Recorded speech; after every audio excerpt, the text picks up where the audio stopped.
en nuestra querida Argentina, ya tenemos el primer fallo del Poder Judicial vinculado con la decisión política de aplicar un impuesto extra específico en tiempos de excepcionalidad a quienes más tienen. Lo que dijo el juez, es un juez de Dolores en lo contencioso administrativo, Antonio Marcelino Escobar se llama, es que en una situación de emergencia como la que vivimos, textual, ha de prevalecer la solidaridad de aquellos que pueden contribuir sin que ello denote un riesgo a su supervivencia económica.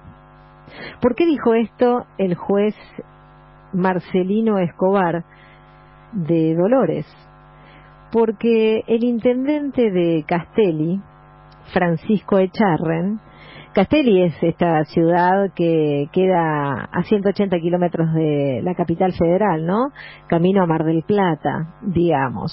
Lo que había dicho, o lo que había hecho el intendente Francisco Echarren, es establecer por decreto un gravamen especial, específico para el sector agropecuario. Para el local, por supuesto, ¿no? Ahora, si uno se fija y dice, era mucho lo que había determinado Echarren para poder hacerle frente a la pandemia, para poder crear un fondo de emergencia sanitaria.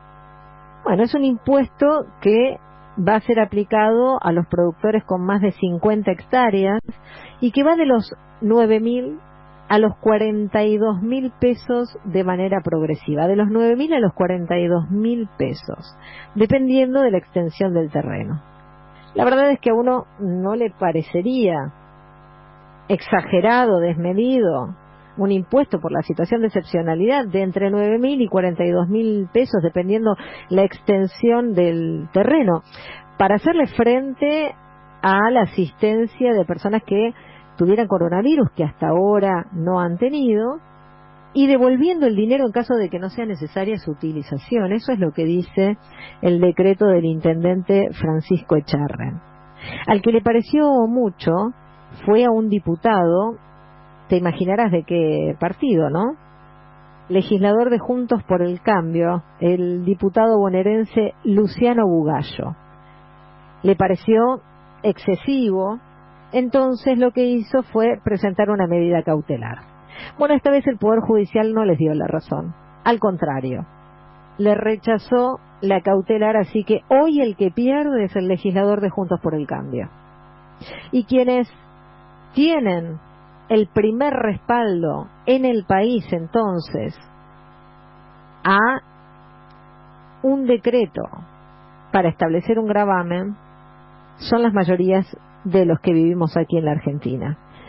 Lo que había objetado el legislador es que esto no se había hecho a través del Consejo Deliberante, sino que se había hecho a través de una medida tomada de manera directa por el intendente.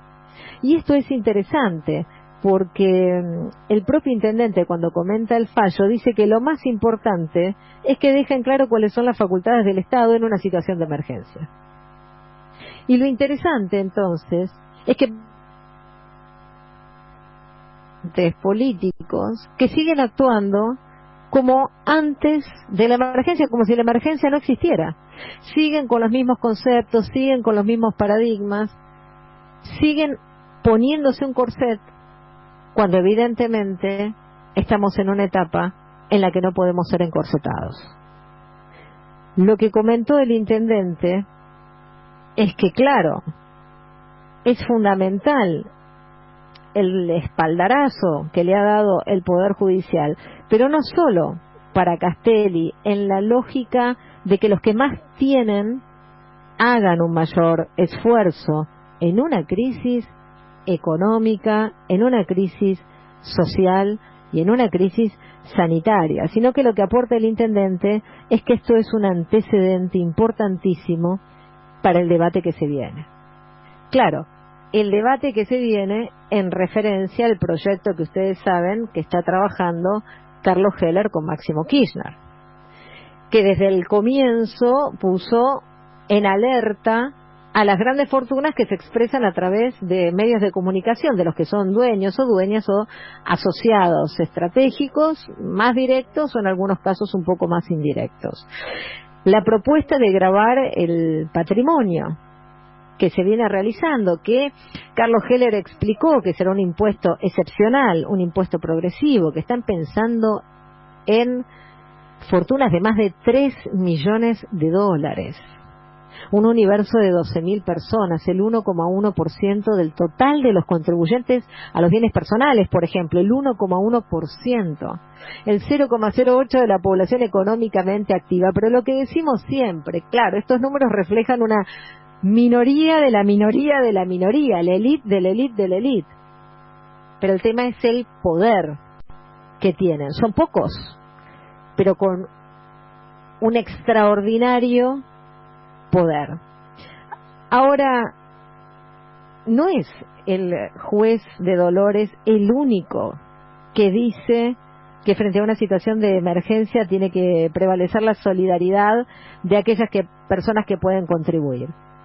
Lo interesante es saber que también lo dijo en un documento, Naciones Unidas, un documento que distribuyó entre los estados y los organismos de crédito, que participó entre otros Juan Pablo Bojolavsky, y lo que dice realmente es destacable, porque señala que los estados deben llevar adelante una inversión masiva para disminuir las desigualdades y la pobreza, y no solo para rescatar a grandes corporaciones, bancos e inversores sin considerar los derechos humanos ni las condiciones sociales. Es clarísimo este documento de la ONU donde dice, bueno, espera, no puede ser que los estados solamente puedan rescatar a corporaciones, a bancos, a inversores, como ha ocurrido ya en múltiples ocasiones en el mundo.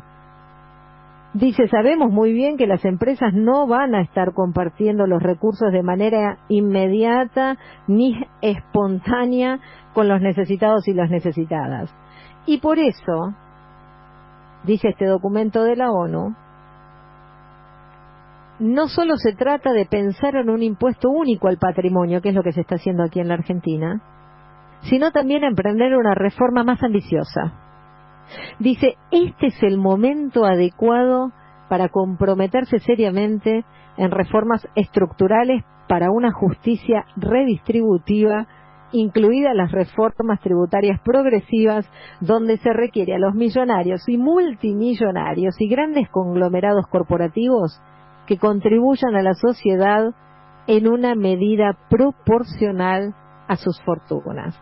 Fíjense qué interesante, que por supuesto no ha sido amplificado por la comunicación concentrada, por este documento que se distribuyó entre los estados y los organismos de crédito.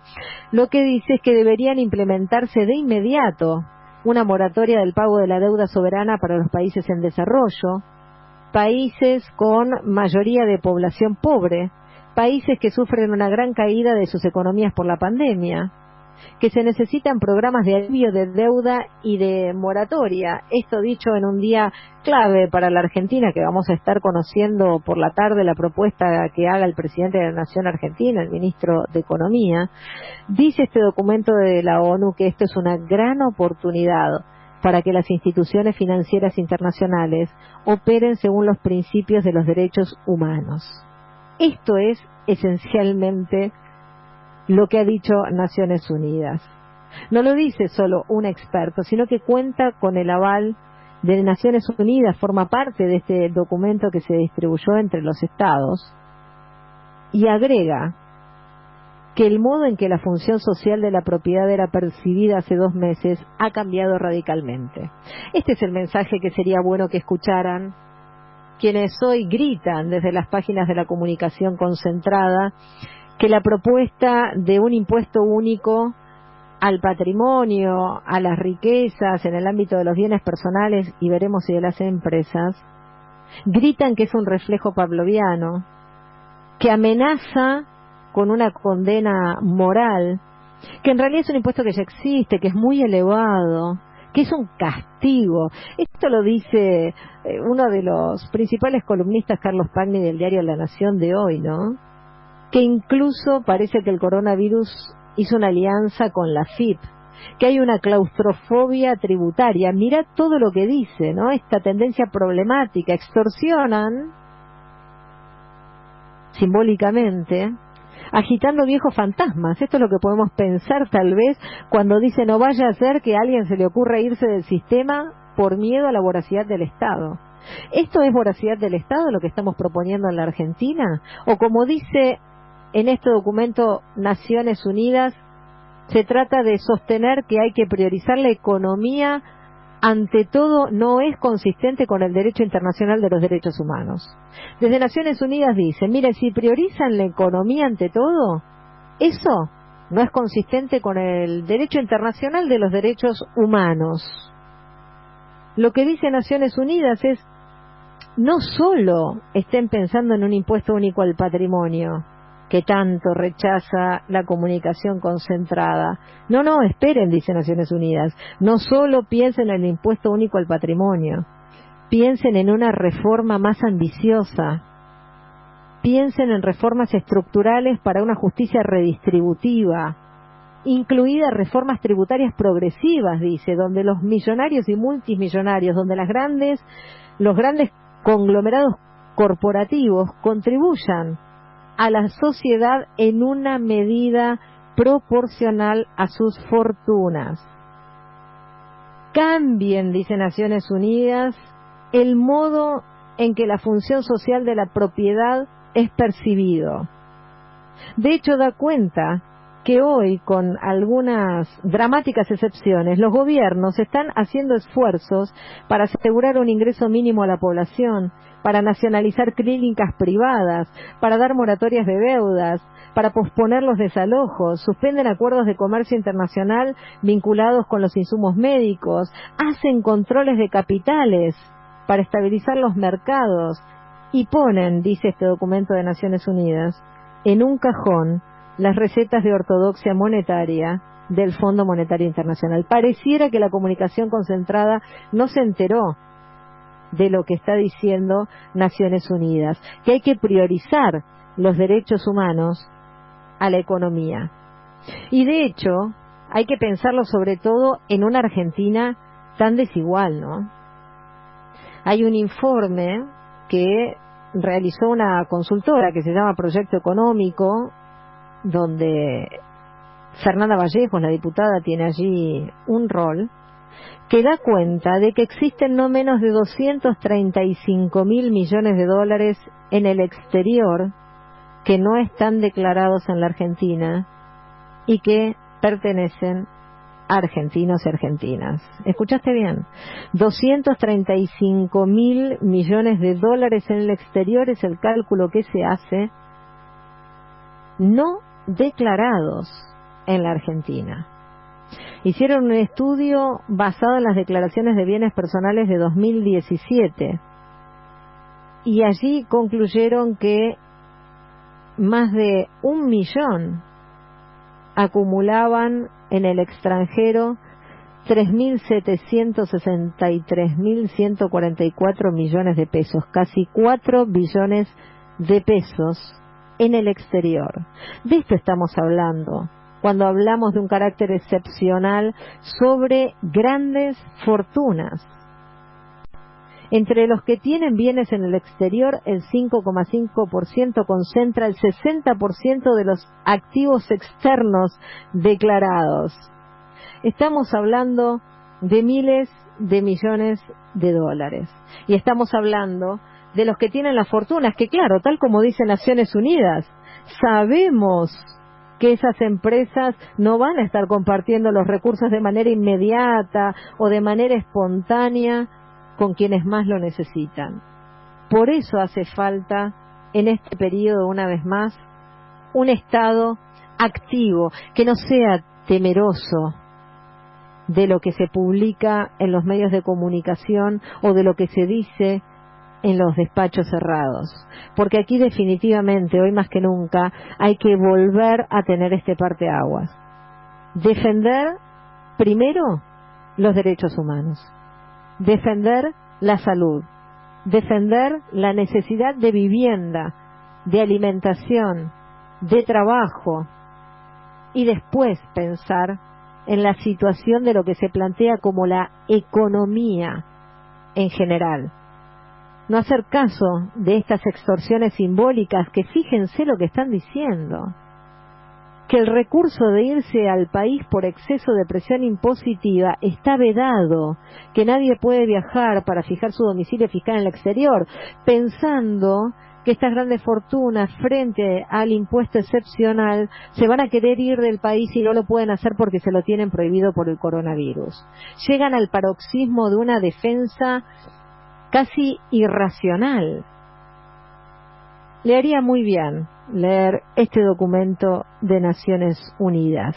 No solo interesante, sino, te diría, que totalmente ilustrativo de lo que venimos conversando en Volver a las Fuentes y en otros espacios, porque habla de pensar, una vez que estén instaurados los esquemas de ingresos que son básicos de la emergencia, habla y sostiene que los países deberían transitar un camino hacia el ingreso básico universal permanente, por ejemplo, especialmente en vistas, dice Juan Pablo Bojolavsky, este experto de la ONU, especialmente en vistas de la transformación de los empleos, de la inevitable necesidad de una transición hacia una economía verde y otras crisis previstas e imprevistas. Nos invitan a repensar la función social de la propiedad, nos invitan a repensar en la nacionalización de aquello que sea esencial para la vida, nos invitan a pensar en un ingreso básico universal permanente y nos invitan a reestructurar una justicia redistributiva. Esto dice el documento de Naciones Unidas, que deberían escuchar en absolutamente todos los rincones, porque te lo vuelvo a decir, se requiere a los millonarios y multimillonarios y a los grandes conglomerados corporativos que contribuyan a la sociedad en una medida proporcional a sus fortunas. Allí es donde hay que pedir, o que pretenden, que quien no tenga para comer hoy nos saque adelante de esta crisis. ¿Con qué? Acuérdense de lo que dijo Ambrosio y que amplificó el Papa Francisco: lo que les das no es tuyo, lo que les das en caridad les pertenece a los que menos tienen. Coronavirus, lo que tenemos que saber para prevenir. ¿Qué cuidados debemos tomar? Lavarnos las manos con jabón regularmente. Estornudar en el pliegue del codo. No llevarnos las manos a los ojos y a la nariz. Ventilar todos los ambientes. Desinfectar los objetos que se usan con frecuencia. Hablemos de los síntomas. Si tenés fiebre con tos o con dolor de garganta o con dificultad para respirar y estuviste en algún país con circulación del virus o en contacto con algún caso confirmado, no te automediques y consulta inmediatamente al sistema de salud. Para más información, entra en www.argentina.gov.ar o llama al 0800-222-1002. Argentina Unida. Ministerio de Salud. Argentina Presidencia.